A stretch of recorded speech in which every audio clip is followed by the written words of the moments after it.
So the answer, in short, is that the Hymenoptera, again, the ants, bees, and wasps, are haplodiploid. And in that one word lives a tremendous amount of complexity. And we're just going to spend a couple of minutes on it here today.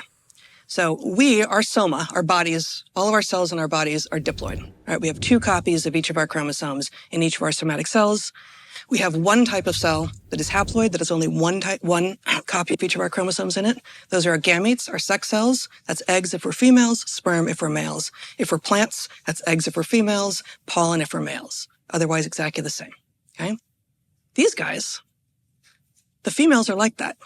The females are diploid. Their soma, their somatic cells are diploid, and their gametes are haploid. But the males are haploid. All the males in ants, bees, and wasps are entirely haploid. They don't have a diploid cell in their entire body. Now, how does that work? That means that any gamete that they have, any sperm that they produce, is 100% related to them. But they can't make males. Males can't have sons because sons are also haploid. So sons are the parthenogenetic, the asexual product of queens, of females. Where this gets even more complicated is that daughters, males can have daughters and females can have daughters, but the daughters, full siblings, are 50% related to their queen because they're diploid and their mothers are diploid, just like all of us are 50% related to our mothers and 50% related to our fathers.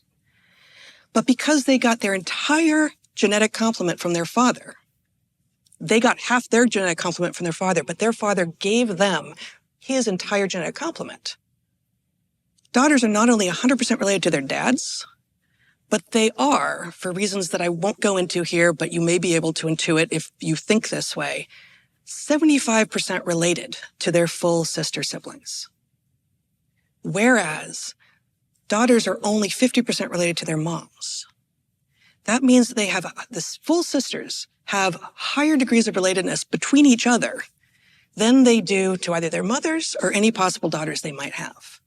So striking out on your own, if you are a female ant, bee, or wasp, in order to make more daughters, isn't actually as good a genetic move than sticking with the hive and having your mom create many, many more sisters who are more related to you than your daughters would be.